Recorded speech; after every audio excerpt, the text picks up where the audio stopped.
Hello friends, कैसे हैं आप सभी। स्वागत है आपका ऑनलाइन आईएएस यूट्यूब चैनल पर। फ्रेंड्स, यदि आप थंबनेल देखकर ये वीडियो देखने आए हैं कि शॉर्ट नोट्स कैसे बनाए, एनसीईआरटी के शॉर्ट नोट्स कैसे बनाए यूपीएससी के लिए, स्टेट पीसीएस के लिए, तो आप बिल्कुल सही जगह पर आए हैं। और 7-8 मिनट 10 मिनट जो भी जितनी वीडियो जाए आप ज़रूर देखिए, इसको आपके लिए बहुत हेल्पफुल रहेगी। यदि आप मतलब इस दुविधा में हैं, इस असमंजस में हैं कि शॉर्ट नोट्स नहीं बन रहे हैं, बार बार हम एनसीईआरटी पढ़ लेते हैं, एक बार पढ़ लिए या बिल्कुल नहीं पढ़े, डायरेक्ट शॉर्ट नोट्स बनाना चाहते हैं, तो आपकी सभी शंकाओं का समाधान इस वीडियो में ज़रूर मिलेगा। आप वीडियो के अंत तक बने रहिए। अंत में मैं कुछ टिप्स ज़रूर बताऊंगा कि शॉर्ट नोट्स कैसे बनाना है। उससे पहले मैं अपने शॉर्ट नोट्स बता देता हूं कि मैंने कैसे शॉर्ट नोट्स बनाए हैं एनसीईआरटीज़ के। ओके, वीडियो में आगे बढ़ने से पहले यदि आप चैनल पर नए हैं तो चैनल को सब्सक्राइब कर लीजिए, और यदि वीडियो पसंद आए तो लाइक कर दीजिए, कमेंट करिए। ठीक है, तो चलिए फिर वीडियो में आगे बढ़ते हैं। जैसे कि ये मेरे शॉर्ट नोट्स हैं, ये जियोग्राफी के हैं, जियोग्राफी के शॉर्ट नोट्स हैं 6 क्लास की एनसीईआरटी के। ओके, जैसे मैंने यहाँ पे लिखा 6 क्लास की एनसीईआरटी चैप्टर 1। और ये मेरे कब के नोट्स हैं, 24/9/2023, यानी कि 2024 का जो मैंने अटेम्प्ट दिया था उसके लिए मैंने शॉर्ट नोट्स तैयार किए थे। तो वही मेरे अभी 2025 के अटेम्प्ट में भी काम में आएंगे, क्योंकि ये बदलते तो है नहीं एनसीईआरटी से ना इतनी जल्दी। तो चलिए फिर जैसे कि ये देखिए, ये एनसीईआरटी 6 क्लास की, इसमें टोटल पेज देखते, टोटल पेज कितने हैं। ये देखिए, इसमें टोटल पेज हैं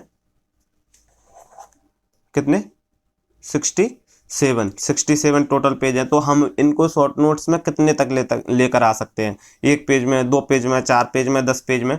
ये बहुत बड़ा क्वेश्चन रहता है बच्चों में कि हम एज इट इज़ लिख दें पूरी एनसीईआरटी। कुछ तो मतलब ऐसा करते हैं कि किताब सामने रखी और उसको छापते जाते हैं, तो वैसा नहीं करना है, क्योंकि फिर तो एनसीईआरटी में और अपने में क्या अंतर रह जाएगा शॉर्ट नोट्स में, फिर वो शॉर्ट नोट्स थोड़ी ना हुए। देखो मैंने यहाँ पर शॉर्ट नोट्स कैसे बनाए, जैसे कि ये चैप्टर 1 है। चैप्टर 1 में मैंने क्या कर लिया, जो जो काम की चीज़ें हैं वो अंडरलाइन की, और एक बार में नहीं पढ़ी, कम से कम 3-4-10 बार, मतलब मैंने 10 बार एनसीईआरटी पढ़ चुका हूँ जियोग्राफी की। ठीक है, तो उसके बाद मेरे शॉर्ट नोट्स हैं।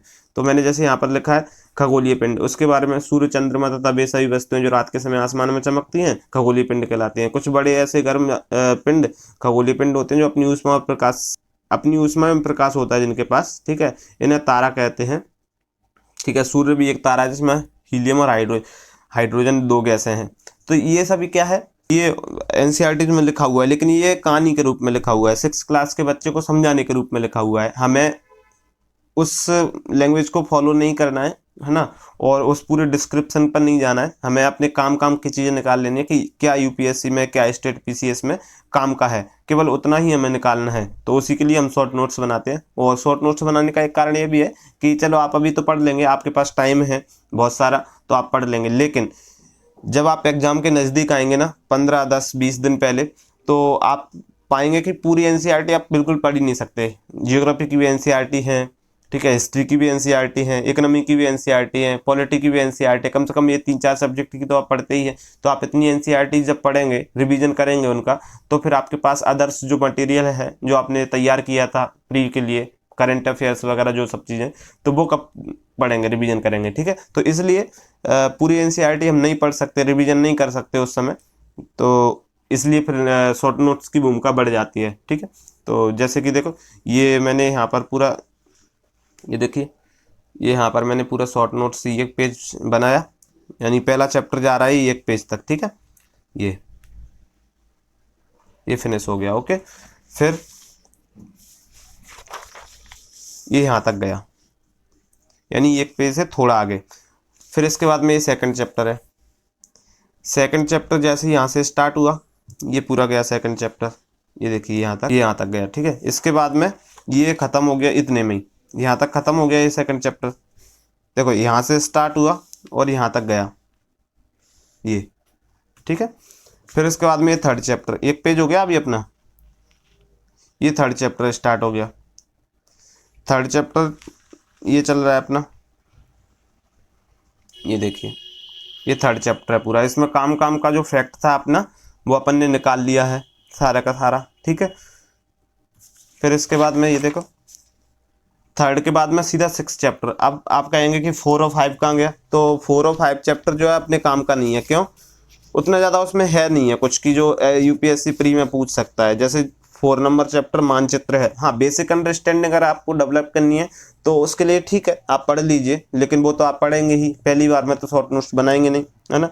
तो मानचित्र और दूसरा पृथ्वी के प्रमुख परिमंडल। मुझे नहीं लगा कि 5 वाला मतलब जो चैप्टर, हाँ 5 चैप्टर मतलब चैप्टर नंबर 5 थोड़ा सा इंपॉर्टेंट है कि पूछ लेते हैं, लेकिन आप उसको 7 क्लास की एनसीईआरटी में और अच्छे तरीके से पढ़ेंगे, इसलिए मैंने 6 क्लास की एनसीईआरटी में शॉर्ट नोट्स में उसको कवर नहीं किया। ठीक है, तो अब तो फिर मैंने सीधा 6 नंबर चैप्टर पर देखा जिसमें लिखा है पृथ्वी के प्रमुख स्थल रूप। पृथ्वी के प्रमुख स्थल रूप जरूरी थे, क्योंकि इस बार देखो यूपीएससी ने यहाँ से क्वेश्चन पूछा 6 नंबर चैप्टर से। यहाँ पर पूरा चित्र दिया हुआ था, बताया हुआ था 6 क्लास की एनसीईआरटी में, और कि बलित पर्वत, बृहस्पति पर्वत, ज्वालामुखी पर्वत। यूपीएससी ने क्या की, एक टेबल दे दी जिसमें 4 पर्वत दे दे, उनके प्रकार दे दिए और उनकी अवस्थिति दे दी। अवस्थिति तो ठीक थी, लेकिन प्रकार और बलित पर्वत मतलब प्रकार और उनके नाम जो है उन्होंने मिसमैच करके दिए। तो जैसे उन्होंने पूछा था कि आल्स पर्वत है किस प्रकार का है, बलित पर्वत, बृहस्पति, ज्वालामुखी पर्वत किस प्रकार का। इसके बाद में बॉसजिस पूछा था वो किस प्रकार का पर्वत है, ठीक है। और अपलेसियन पूछा था वो किस प्रकार का पर्वत है, ठीक है। तो इस तरीके से कुछ क्वेश्चन था। तो ये देखिए 6th क्लास की एनसीईआरटी में वो उसका पूरा दिया हुआ है सार, है ना। ये देखिए, इसके बाद में मैंने 6 के बाद में 7 चैप्टर नंबर जरूरी नहीं समझा, क्योंकि हमारा भारत देश लिखा हुआ है तो वो इतना काम का है नहीं अभी। जब आप 9 क्लास की एनसीईआरटी पढ़ेंगे, 11 क्लास की एनसीईआरटी पढ़ेंगे तो वहाँ पर और अच्छे तरीके से दिया हुआ है मतलब भारत के बारे में जो बेसिक परिचय है। तो इसलिए फिर मैंने ये वाला भी जरूरी नहीं समझा। तो मेरे देखो 67 पेज की टोटल बुक थी 6 क्लास की एनसीईआरटी, ठीक है। और अपने कितने 2 पेज में ये कवर हो गया, एक ये और एक ये, ठीक है। तो 2 पेज में अपनी 6 क्लास की एनसीईआरटी। अब इसको पढ़ने में कितना टाइम लगेगा आप बताइए? मुश्किल से आधा घंटा, मुश्किल से बता रहा हूँ। अगर आप रिवीजन करेंगे तो 15 मिनट में दोनों पेजेस का रिवीजन हो जाएगा, ठीक है। तो ये इतना ज़रूरी होता है फिर मतलब शॉर्ट नोट्स। अब ये 15 मिनट में अगर एनसीईआरटी आप 67 पेज पढ़ते तो क्या पढ़ पाते? नहीं पढ़ पाते। रिवीजन करते कर पाते? नहीं कर पाते, ठीक है। इसलिए शॉर्ट नोट्स ज़रूरी है। चलिए, ये तो हो गए हमारे जियोग्राफी के शॉर्ट नोट्स जो मैंने बहुत ही शॉर्ट कर दिए। ये एक तरीका ये है शॉर्ट नोट्स बनाने का कि जो जो काम की चीज़ें हैं वो आप पता मतलब अपने शॉर्ट नोट्स में डाल लीजिए, और जो पता है आपको बेसिक चीज़ें वो आप छोड़ सकते हैं, ठीक है। इसके बाद में दूसरा तरीका मैंने मतलब ये किया कि थोड़ा और मतलब डिस्क्रिप्टिव कर दिया नोट्स को। उसमें मैंने क्या मतलब ये तो जियोग्राफी में मैंने शॉर्ट ज़्यादा रखा। हिस्ट्री की एनसीईआरटी के जो शॉर्ट नोट्स मैंने बनाए तो थोड़ा उसको डिस्क्रिप्टिव ज़्यादा रखा, क्योंकि उसमें मतलब क्या चीज़ है कि भाषा भी कभी कभी बहुत मैटर करती है कि वो मतलब आयोग एनसीईआरटी की भाषा उठा लेते हैं सीधी सीधी। तो फिर चलिए हम हिस्ट्री के शॉर्ट नोट्स देखते हैं वो कैसे बने हुए हैं। ये देखिए ये मैंने हिस्ट्री की एनसीईआरटी के शॉर्ट नोट्स बनाए क्लास 6 के। ये भी मेरे 2024 के अटेम्प्ट के लिए थे, ठीक है। अब मैं 2025 में भी इनका यूज करूँगा। तो जैसे देखिए ये क्लास 6 की एनसीईआरटी पहला चैप्टर था, ठीक, कब और कहाँ कैसे करके ये चैप्टर था, है ना। तो जैसे इसमें लिखा है सुलेमान और कृथर पहाड़ियाँ। अब उसमें दिया हुआ था 8000 वर्ष पूर्व, ठीक है। सबसे पहले गेहूँ और जौ की फसलें यहीं पर उपजाना आरंभ हुआ। तो ये सब चीज़ें ज़रूरी हो जाती है ना, फैक्चुअल डाटा। फिर वहाँ पर उसकी लोकेशन भी दी हुई थी कि कहाँ पर है, तो भाई अपन लोकेशन भी देख लो। ये ऐसे यहाँ पर ये सुलेमान है, ये किरथर है, ये कहाँ पर है? पाकिस्तान में है, ठीक है ना।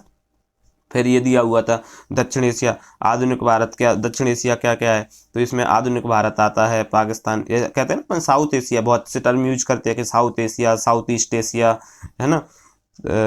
तो इसमें आधुनिक भारत, पाकिस्तान, बांग्लादेश, नेपाल, भूटान, श्रीलंका, इन सबको शामिल किया जाता है। दक्षिण एशिया को उपमहाद्वीप क्यों कहा जाता है? ये क्वेश्चन मेंस का है, तो मैंने कहा ना कि थोड़ा डिस्क्रिप्टिव बनाया है, तो यही डिस्क्रिप्टिव मतलब ज़्यादा थोड़ा लेंदी हो गया। अब ये मेंस का क्वेश्चन है, दक्षिण एशिया को उपमहाद्वीप, इंटरव्यू का क्वेश्चन है ये, दक्षिण एशिया को उपमहाद्वीप क्यों कहते हैं? तो पूछ सकते हैं कि दक्षिण एशिया को भाई उपमहाद्वीप क्यों कहते हैं। बहुत बार आपने सुना होगा कि सब कॉन्टिनेंट है, साउथ एशिया सब कॉन्टिनेंट, ये टर्म यूज किया होगा या सुना भी होगा, तो क्यों कहते हैं, तो इसके बारे में दिया हुआ है एनसीईआरटी में। फिर देश का नाम, हमारे भारत का नाम इंडिया कैसे पड़ा, है ना, तो वो भी दिया हुआ है। भारत कैसे पड़ा वो भी दिया हुआ है, ये देखिए। इसके बाद में देखिए पांडुलिपि के बारे में दिया हुआ है, अभिलेख के बारे में दिया हुआ है ना। क्या होते हैं अभिलेख, कुछ महत्वपूर्ण तिथियां भी दी हुई थी, तो वो सब चीज़ें। फिर ये एक पेज में, ये देखिए एक पेज में एक चैप्टर खत्म, दूसरे पेज में दूसरा चैप्टर। दूसरा चैप्टर क्या है, नए राजा और उनके राज्य। मैंने यहाँ पर देखो ये मैप एनसीईआरटी में, चाहे वो जियोग्राफी की हो चाहे वो हिस्ट्री की हो, है ना, मैप बहुत काम की चीज़ है, क्योंकि मैप यूपीएससी 2-3 क्वेश्चन हर बार मैप से ही पूछता है। मतलब मैप से ऐसे नहीं कि मैप दे दिया इसमें जगह देखनी है, नहीं, मैप में जो लोकेशंस दी होती हैं उनको वो क्वेश्चन में यूज करते हैं उन लोकेशंस को, ठीक है। जैसे यहाँ पर दिया है चामान राज्य, ठीक है, इसके राजवंश कन्नौज राजवंश, ठीक है, इसके बाद में ये परमार राजवंश, मुल्तान के अरब, मंसूर के अरब, राष्ट्रकूट, मान्यखेत, ठीक है, इनकी राजधानी थी जो। फिर इसके बाद में कलिंग दिया हुआ है, चेर चोल पांडे, ये सब दिए हुए हैं। तो ये बहुत जरूरी है, आपको ये पता होना चाहिए। जब हम चोर चेर पांडे जैसे ही हम पढ़ेंगे दक्षिण भारत की हिस्ट्री को, दक्षिण भारत के इतिहास को, तो जब ये राजवंश आएंगे तो हमारे दिमाग में एक इमेज बननी चाहिए कि चोल चेर पांडे कहाँ पर कौन से एरिया में मतलब राज कर रहे थे, ठीक है ना। अन्य उदाहरण एलोरा के बारे में दिया हुआ है, ठीक है, राज्यों में प्रशासन व्यवस्था भी दी हुई है। ये शब्द जो देखो ये लिखिए, बेटी कदमाई, ठीक है, ये शब्द बहुत जरूरी है हिस्ट्री में। जो वर्ड्स है ना, शब्दावलियां हैं, वो यूपीएससी 1-2 तो हर साल पूछ रहा है, अभी भी पूछ रहा है 2023-24 में, 22 में सब पूछा है। त्रिपक्षीय संघर्ष देखिए आप, बहुत अच्छे तरीके से मैंने डिजाइन किया हुआ था। ओके, फिर इसके बाद में देखिए सोमनाथ मंदिर पर यूपीएससी पहले ही 2022 में क्वेश्चन पूछ चुका है ना। ये इसके बाद में चोल वंश के बारे में थोड़ा सा मैंने कहा ना कि थोड़ा सा डिस्क्रिप्टिव बनाया है, लेंदी बनाया है, क्योंकि ये काफ़ी महत्वपूर्ण है हिस्ट्री की एनसीईआरटी। ये देखिए चोल प्रशासन और नाडु वगैरह ये सब कुछ दिया हुआ है। ये सीक्वेंस मंडलम कोट्टम बलनाडु नाडु कोल्लम, ये पूछा जा सकता है कभी भी। प्रशासन का वर्गीकरण कि भाई बड़े से छोटे की तरफ लगाइए। चोल अभिलेखों भूमि के प्रकार, बेलन बगई, ब्रह्मदेव, सालभोग देवता, ये बहुत सारी चीजें जैसे कलंजू बड़न, इस जो टर्म है ये दो। देखो 3 पेज हुए हैं अपने, 3 पेज में अभी 2 चैप्टर खत्म हुए हैं, तो मैंने कहा ना जैसे थोड़े से डिस्क्रिप्टिव हैं तो इसीलिए हैं वो, क्योंकि इसमें इंफॉर्मेशन बहुत ज़्यादा गैदर की है। तीसरा चैप्टर दिल्ली के सुल्तान, ये पूरा मिडवल हिस्ट्री के जो भी राजपूत वंश, तोमर, चौहान, प्रारंभिक तुर्की, इसके बाद में ये खलजी वंश, तुगलक, सैयद, लोदी, और फिर आ जाएंगे मुगल, ठीक है ना। ये सब ये देखिए, ये मैप में करा ना, मैप का बहुत ज़्यादा इंपॉर्टेंस है। मैंने हर चैप्टर में कोशिश की है कि एक मैप जहाँ पर वो दिया हुआ है एनसीईआरटी में, वो प्रत्येक मैप अपने शॉर्ट नोट्स में होना चाहिए। भाई छोटा हो, मैंने थोड़ा बड़ा बना लिया है तो छोटा हो तब भी चलेगा, लेकिन उसमें जो लोकेशंस हैं वो आपको ज़रूर याद रखनी है, ठीक है। ये देख फटाफट फटाफट देख लेते हैं अपन कि क्या क्या है नोट्स में अपने में। अलाउद्दीन खिलजी, मोहम्मद तुगलक, ये देखिए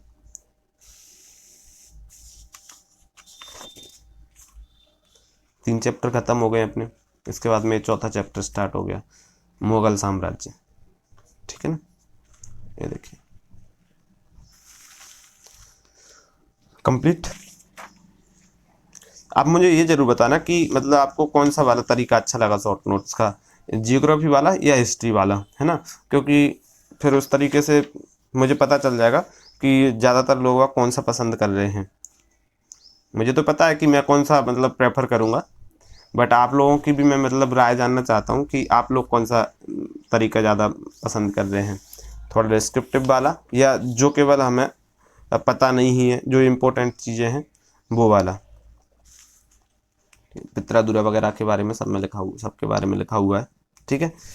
तो ये 5 चैप्टर खत्म हो गए, अब 6वां चैप्टर है। देखो यहाँ पर भी मैप दिया हुआ है, हम्पी नगर व्यापारी शिल्पी ने, ये सब, ठीक है ना। ये देखिए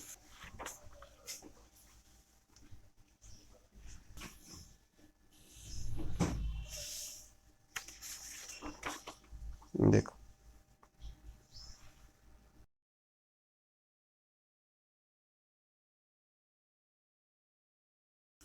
देखो ये तो शॉर्ट नोट्स हैं, ठीक है, लेकिन मैं और भी वीडियो बना रहा हूँ, आप मेरे चैनल पर ज़रूर विजिट कीजिए। मैं वहाँ पर यूपीएससी से रिलेटेड बहुत कुछ काम का कंटेंट आपके लिए प्रोवाइड करवा रहा हूँ, है ना, फ्री में प्रोवाइड करवा रहे हैं। अगर यही चीज़ यदि आप कोचिंग संस्थानों में जाओगे, जैसे दृष्टि का है तो दृष्टि का मैं कंटेंट मेंटरशिप का प्रोवाइड करवा रहा हूँ, यदि आप उसमें इनरोल करने जाओगे तो 25,000 रुपये ले रहे हैं वो, है ना, जो दृष्टि नॉन दृष्टि स्टूडेंट हैं उनके लिए, और जिनने टेस्ट क्वालिफाई नहीं किया उनके लिए। तो वो चीज़ आपको यदि फ्री में मिल रही है तो क्या आपका जा रहा है, और बहुत कम समय में 20-25 मिनट में मैं डेली टेस्ट डिस्कस कर देता हूँ वहाँ पर, है ना। तो आप यदि वो सब चीज़ें भी देखना चाहते हैं तो मेरे चैनल पर जाइए, चैनल को सब्सक्राइब कर लीजिए और प्रत्येक वीडियो को देखना मत भूलिए, है ना, क्योंकि वो बहुत काम की चीज़ें हैं। उससे आपकी प्रैक्टिस भी होती रहेगी और आपकी तैयारी में चार चांद लग जाएंगे। चार चांद मैं इसलिए कह रहा हूँ क्योंकि आप अभी इसका महत्व नहीं समझ पाओगे कि इन 20-20 क्वेश्चन का महत्व कितना है। जब आप एग्ज़ाम में बैठे होंगे तब आपको याद आएगा कि यार ये क्वेश्चन तो मैंने उस वीडियो में मतलब पढ़ा था, डिस्कस मतलब किया था, है ना। तो तब आपको ध्यान आएगा कि हाँ, वो 20 मिनट मैंने जब दिए उस चैनल पर या यूट्यूब पर तो वो कितने काम के थे, ठीक है। तो इसी बात को आप ध्यान में बिल्कुल रखिए कि अभी आपको भले ही मतलब ये लगे कि मेरे टाइम ख़राब हो रहा है, लेकिन आपका टाइम ख़राब नहीं हो रहा है, आप पढ़ाई में टाइम दे रहे हो, रील चलाने में टाइम नहीं दे रहे हो, है ना। तो आप ज़रूर जाइए चैनल पर और चैनल पर जाके उन वीडियोस को ज़रूर देखिए जो आपके काम की हैं, है ना। वैसे तो सभी वीडियोस काम की बनाता हूँ मैं, लेकिन आपके मतलब काम की कौन सी हैं वो आप ज़रूर देख लीजिए। ये देखिए, ये भी मैंने बनाया हुआ है। तो ये मेरे टोटल मतलब नोट्स हो गए, है ना। 9 चैप्टर तक मैंने कंप्लीट किए थे और ये देखिए मेरे कितने पेजेस में हैं, मैं गिन के बता देता हूँ आपको।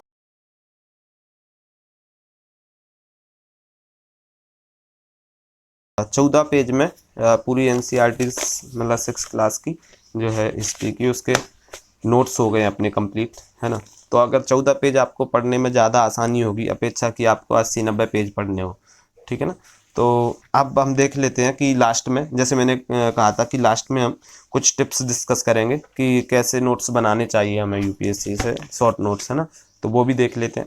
सबसे पहले है कि आप प्रत्येक चैप्टर को, चाहे वो हिस्ट्री का हो, जियोग्राफी का हो, पॉलिटी का हो या इकोनॉमी का हो, किसी भी सब्जेक्ट का हो, तो आप पहले क्या करिए, प्रत्येक चैप्टर की हेडिंग, प्रत्येक हेडिंग जो होती है टॉपिक में, जैसे एक चैप्टर उठाया आपने, मान लीजिए कोई भी यही 6 चैप्टर उठाया, कब कहाँ और कैसे, है ना। 6 क्लास के एनसीईआरटी में पहला चैप्टर आपने उठाया, उस चैप्टर की प्रत्येक हेडिंग का एसेंस आपके शॉर्ट नोट्स में होना चाहिए। मैंने क्या कहा, प्रत्येक हेडिंग का एसेंस आपके शॉर्ट नोट्स में होना चाहिए, पहला। दूसरा, 1 पेज 1 टॉपिक, ये कॉन्सेप्ट जो है ना, मतलब स्ट्रेटजी, जरूर कोशिश करना कि ये फॉलो हो जाए। 1 पेज 1 टॉपिक, 1 पेज 1 चैप्टर, है ना। एक पेज में एक चैप्टर कंप्लीट हो जाए उतना करना है, कोशिश करना है। हाँ, हो सकता है कभी कभी कि 2 पेज में चला जाए तो वो मतलब अब बात स्वरूप रखना, लेकिन कोशिश करना कि एक पेज में एक टॉपिक चला जाए। तीसरा, कि जो बात मैंने पहले ही कहा कि वीडियो में, कि जो बात आपको याद है, जो फैक्ट कॉन्सेप्ट आपको पहले से काफ़ी अच्छे से पता है, उन्हें शॉर्ट नोट्स में शामिल ना करें, है ना। और यदि लिखना भी है तो मतलब एक मैसेज के रूप में लिख दें, ताकि मतलब ये हेडिंग लिख दें, थोड़ा सा टर्म लिख दें, उसको हेडिंग को देखते ही आपको उससे रिलेटेड सारी बातें याद आ जाएं कि भाई ये था, ये था, ये था, ये था। इसके बाद में चौथा पॉइंट है, पहली बार पहली बार बुक पढ़ के आपको शॉर्ट नोट्स नहीं बनाना है। जैसे आपने एनसीईआरटी उठाई, आपने क्या किया कि डायरेक्ट उठाई और शॉर्ट नोट्स बनाने के चक्कर में बैठ गए, तो फिर आपको क्या होगा कि वो तो है 67 पेज की 6 क्लास की एनसीईआरटी, आपका बन जाएगा 80 पेज का। फिर आप कहोगे कि यार ये तो शॉर्ट नोट्स ही नहीं बना। तो ऐसे नहीं बनते शॉर्ट नोट्स। कम से कम आप 3-4 बार बुक को पढ़िए, उसमें अंडरलाइन कीजिए जो आपको लगता है ना, कि ये इम्पोर्टेंट है, ये आ सकता है, उसको अंडरलाइन कीजिए। उसके बाद जब कम से कम 3 बार पढ़ने के बाद में तब आप शॉर्ट नोट्स बनाइए, तो आपका जो फिल्ट्रेशन है ना वो और अच्छे से हो जाएगा। पांचवा, और यदि आपको फिल्टर करना है तो जब आप एनसीईआरटी पढ़ रहे हैं उसी दौरान आप पीवाईक्यू प्रीवियस ईयर क्वेश्चन जरूर लगाइए। उससे होगा क्या कि आपको ये पता चल जाएगा कि इस कोई भी एनसीईआरटी में या कोई भी चैप्टर में, एनसीईआरटी के चैप्टर में या फिर अपनी किसी भी बुक में, एनसीईआरटी नहीं किसी भी बुक में, क्या काम का है क्या नहीं है, क्या इंपॉर्टेंट है क्या नहीं है ना, क्या रिलेवेंट है क्या इररिलेवेंट है, वो आपको सब कुछ पता चल जाएगा। ताकि इससे आपको फिल्टर करने में, जैसे एक तो आपने एक 3-4 बार रीडिंग कर ली किसी भी मतलब बुक की, तो आपको एक तो एक वो मिल गया कि भैया मैं 3-4 बार पढ़ने के बाद ये पता चल गया कि कौन सी चीज़ें इंपॉर्टेंट हैं। फिर यदि आपको और भी फिल्टर करना है तो आप पीवाईक्यू लगा लीजिए पहले, शॉर्ट नोट्स बनाने से पहले, तो आपको और फिल्टर करने में आसानी हो जाएगी क्या इंपॉर्टेंट है क्या नहीं है ना। यूपीएससी किस टाइप के क्वेश्चन पूछ रहा है तो हमें उसी टाइप से शॉर्ट नोट्स भी तैयार करने हैं। ठीक है, तो ये 5 टिप्स हैं जो मतलब आपको शॉर्ट नोट्स बनाते समय फॉलो करनी चाहिए, चाहे वो एनसीईआरटी के हो या फिर किसी भी अदर बुक के हो, है ना। लास्ट में मैं तो यही कहूँगा कि यदि आप ये सोचते हैं कि भाई हमें मतलब टॉपर्स के शॉर्ट नोट्स मिल जाते तो अच्छा था, आपके शॉर्ट नोट्स मिल जाते तो अच्छा था, यदि किसी दोस्त के शॉर्ट नोट्स मिल जाते तो अच्छा था, ये अच्छा था वो अच्छा था ना, कुछ अच्छा नहीं था। आपको नोट्स बनाने हैं, खुद के बनाने हैं, सेल्फ नोट्स ही बनाना है। क्योंकि सेल्फ नोट्स बनाने का जो कॉन्सेप्ट है ना वो बहुत अच्छा है। क्यों? क्योंकि आप टॉपर्स के नोट्स ले लेंगे, अदर एस्पिरेंट्स के नोट्स के पीछे भागेंगे, है ना, वो सही नहीं है। क्योंकि प्रत्येक एस्पिरेंट्स की अपनी स्ट्रेंथ और वीकनेस होती हैं, उन्हीं वीकनेस और स्ट्रेंथ्स को ध्यान में रख के कोई भी एस्पिरेंट्स अपने शॉर्ट नोट्स तैयार करता है, अपने नोट्स तैयार करता है ना, तो आपके लिए वो उतने हेल्पफुल नहीं रहेंगे जितने उसके लिए थे। क्योंकि उसको पता है कि मैंने ये चीज़ यहाँ पर लिखी है, मैंने ये चीज़ छोड़ दी है क्योंकि ये मुझे आती थी। ज़रूरी नहीं है कि वो चीज़ आपको आती ही हो, और ये भी ज़रूरी नहीं है जो चीज़ उसने लिखी है अपने शॉर्ट नोट्स में वो आपको नहीं आती हो। वो यदि आपको आती है तो आपके लिए तो वो रिलेवेंट हुई। तो टॉपर्स के शॉर्ट नोट्स या किसी अदर एस्पिरेंट्स के शॉर्ट नोट्स के पीछे नहीं भागना है, कोशिश करना है कि खुद के शॉर्ट नोट्स बनाएं, है ना। बस शॉर्ट नोट्स कैसे बनाएं ये मैंने ज़रूर आपको बता दिया है। ठीक है, तो चलिए फिर इस वीडियो में इतना ही। और यदि चैनल पर आप नए हैं तो चैनल को सब्सक्राइब जरूर कर लीजिए भाई लोगों। लगे रहिए, मेहनत करिए, 2025 में अटेम्प्ट दीजिए। यदि पीसीएस आप दे रहे हैं किसी भी स्टेट का तो उसको दीजिए, शॉर्ट नोट्स बनाइए। शॉर्ट नोट्स की भूमिका बहुत ज़्यादा है, प्री में भी मेंस में भी सब जगह, क्योंकि आप पूरी पोथी पढ़ के नहीं जा पाएंगे एग्जाम के टाइम पर, इसलिए ज़रूरी है कि आप शॉर्ट नोट्स बनाएं। ओके, तो चलिए फिर इस वीडियो में इतना ही, पढ़ते रहिए, तब तक के लिए धन्यवाद।